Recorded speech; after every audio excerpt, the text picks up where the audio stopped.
Hi everyone, this is an online lecture for inflation and unemployment. This is the last topic. I will cover two concepts, so make sure you take a look at your tutorial after the online lecture, okay?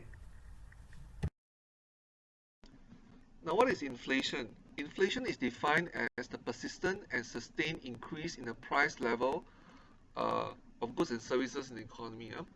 Now, it cannot be a one product, two product that's getting expensive that we call inflation. It has to be the most of the goods and services are getting more expensive. All right, and it cannot be a 1 day, 2 day kind of thing. It has to be quite a long-term kind of price increase.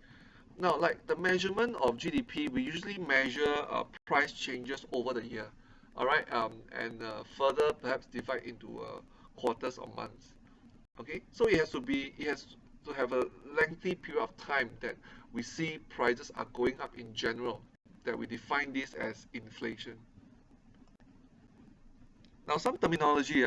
Inflation means an increase in the price level.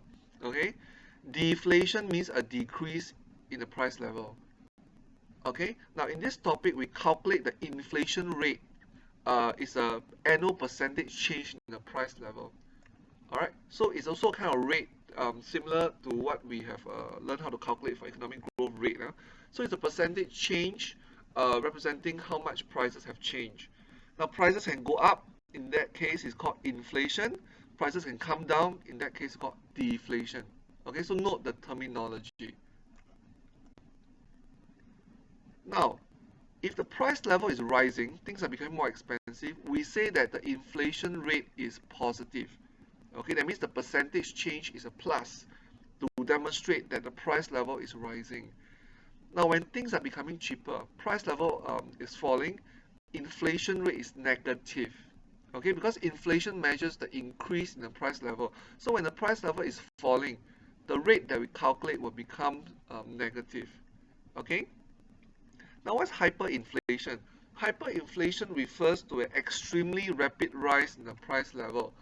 Now, we're not talking about a single digit or even double digit kind of inflation rate that's called hyperinflation. Hyperinflation is some textbook call it runaway inflation, very, very high level of inflation rate.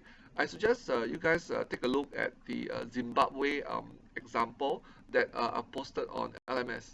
Okay, that you see what is the meaning of hyperinflation. Okay, runaway, very, very high kind of inflation rate. Okay, now this is the inflation rate formula. We take CPI this year minus CPI last year, divide by CPI last year times 100%. Now the formula structure is the same as your economic growth rate structure. Okay, this is a percentage change mathematical formula. Okay, so you should be used to it by now. This year minus last year over last year times 100%.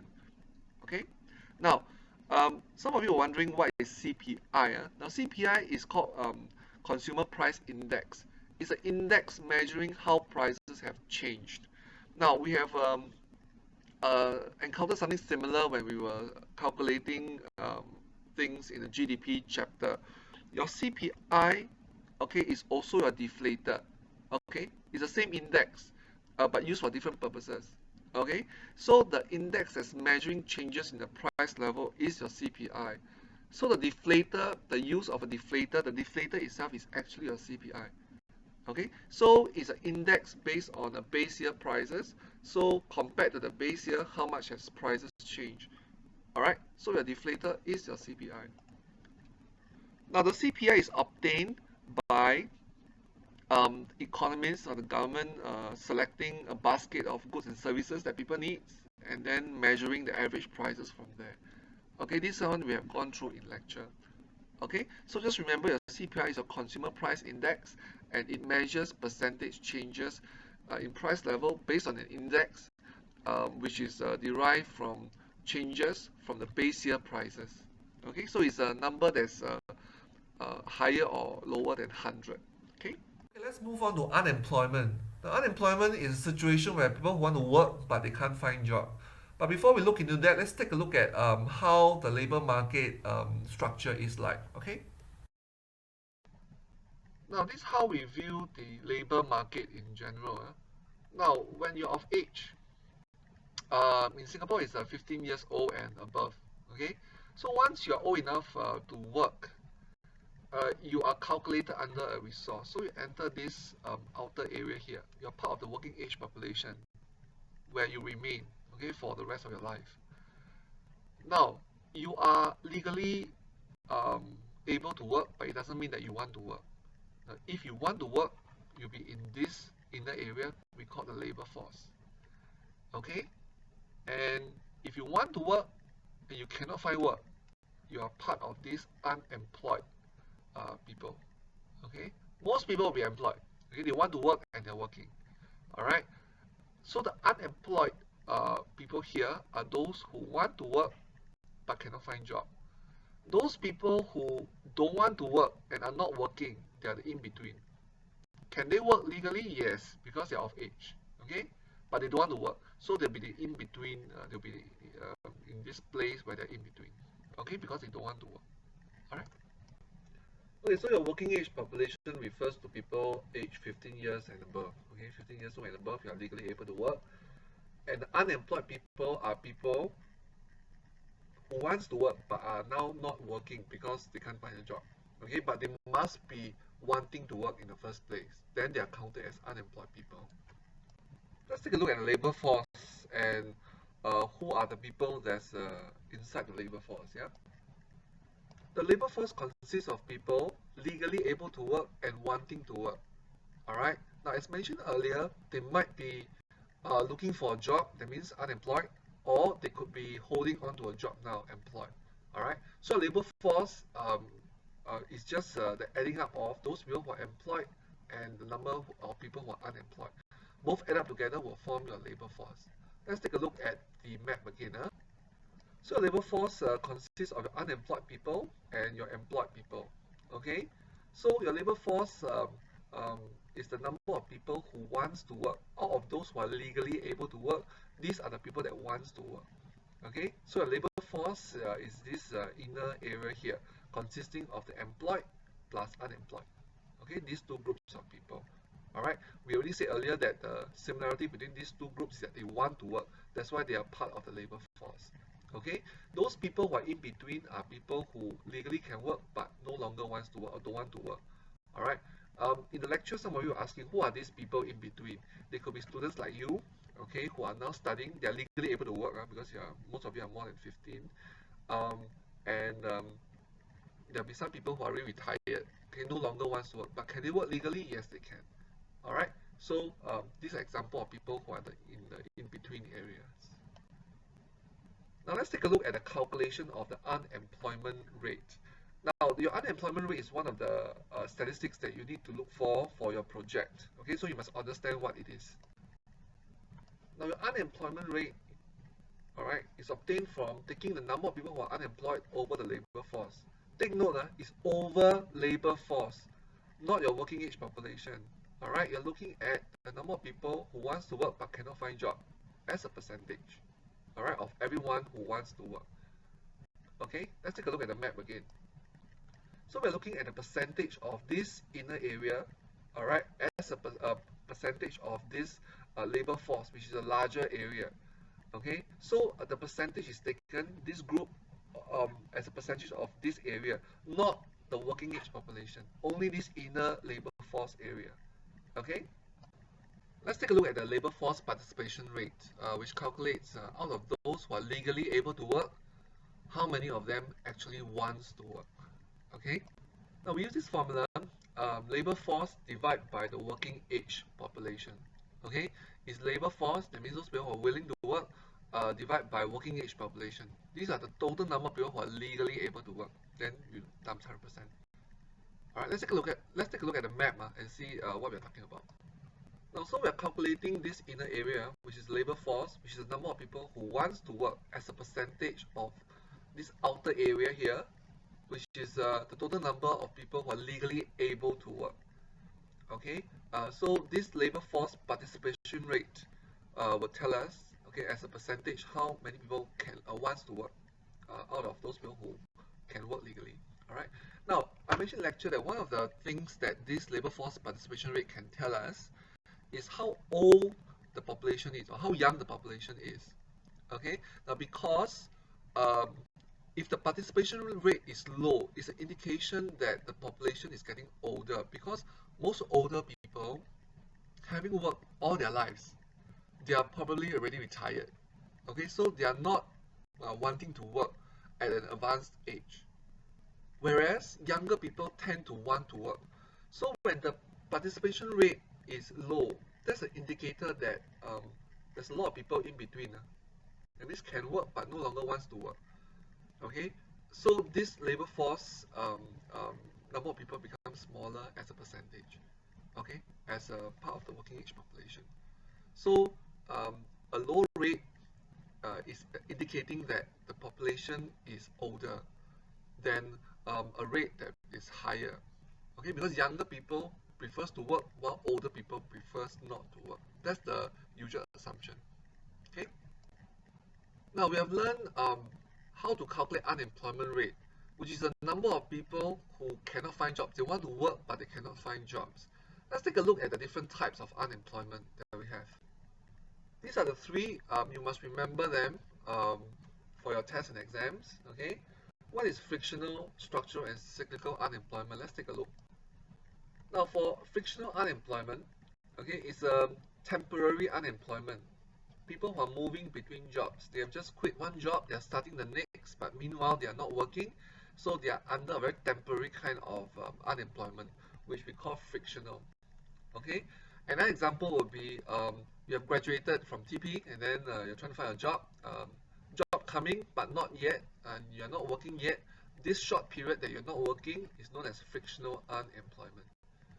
Okay, we mentioned in lecture that what can encourage or allow people to find jobs faster by holding job fairs, for instance. Okay, when people are graduating, there's job fairs and then there's other information so as to guide people to the jobs that are looking for them more effectively. All right, but frictional unemployment is basically a temporary or very short period kind of unemployment, transitional unemployment. Okay, very short period, temporary kind of days without work. All right, so people moving between jobs and people just graduating. All right.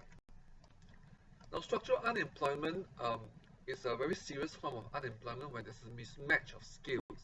Now, mismatch of skills is when what you know or your experience becomes outdated. It's no longer needed in the industry. Okay, so this occurs when there's a change in technology or your industry is no longer there. Perhaps move to another country, and what you know and what your experience was is no longer needed. All right, so you become structurally unemployed. Okay, one way to resolve this is to go to some upgrading courses, go back to school, all right, to equip yourself again to get out of structural unemployment. Okay, basically what you know and your experience are really outdated. So we call this a mismatch of skills. What the industry want, you don't have. Okay, what you have is no longer needed. Okay, that's structural unemployment. Now, cyclical unemployment is the usual unemployment that we see when the economy is not doing well. Okay, now we call this involuntary unemployment. Now, it happens when there's a recession in the economy, okay, and there's a lack of demand for goods and services. So, example will be companies firing people. Now, the people that loses their job are people who are skilled. Okay, they can work and they have the right experience, but because the economic climate is no good, they are let off from their jobs. Okay, this is cyclical unemployment. Now, cyclical unemployment is identified in the on the ADS diagram whenever you see a recessionary gap. Okay, it happens only when there's a recession, when people are let off involuntarily. They can work, they got the right experience, but they loses their job. They lose their job because the economic climate is bad. Okay. Now, in a situation where there's full employment, all available resources are fully utilized, there are no cyclical unemployment. Okay, cyclical unemployment only happens when in a recession. Okay, but take note, frictional and structural unemployment, these two types are always present. there will always be people moving in between jobs, always have people graduating, waiting for jobs to start, and we always have structural unemployment whereby people are made redundant because of a mismatch of skills. Okay, these two are always present. Okay, now as long as there's no cyclical unemployment, okay, we call this full employment already. All right. Now take note again. Um, we have this term called natural unemployment rate. Now at full employment, what you have is only frictional and structural.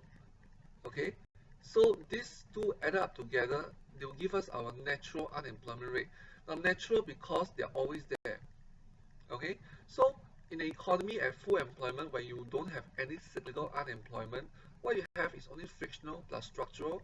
This will be our natural unemployment rate. It's natural, it must be there. Okay, therefore your unemployment rate can never be at zero, can never, because there will always be frictional and structural unemployment. All right, so at full employment, where all your resources are put into use, your unemployment rate at that output level is your natural rate.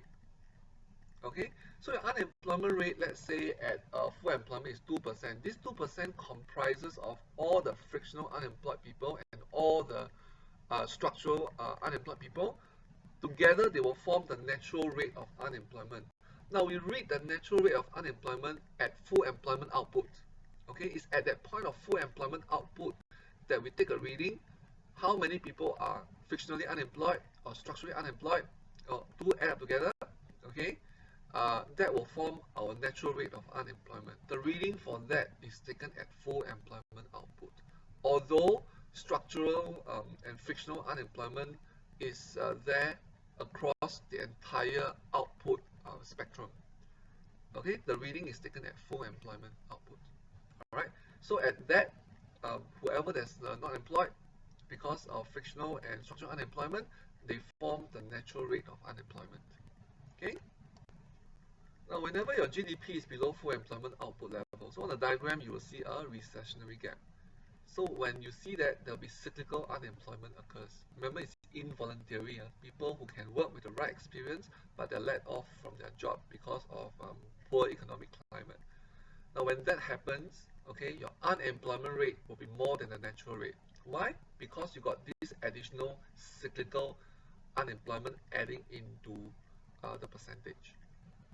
Okay, so in a recessionary period, um, your unemployment rate will be higher than natural. Okay, natural is at full employment. Okay. Okay, this is the end of lecture and the end of our last topic. Now make sure you start revising from now. So the entire syllabus is quite long. You have the microeconomics part all the way from the initial theories to demand and supply and market structure, and then you have the macro part where we talk about GDP, inflation, and unemployment. Okay, so it's time to consolidate and please attend the revision lectures and to go through all your notes again. All right, good luck for your final exam.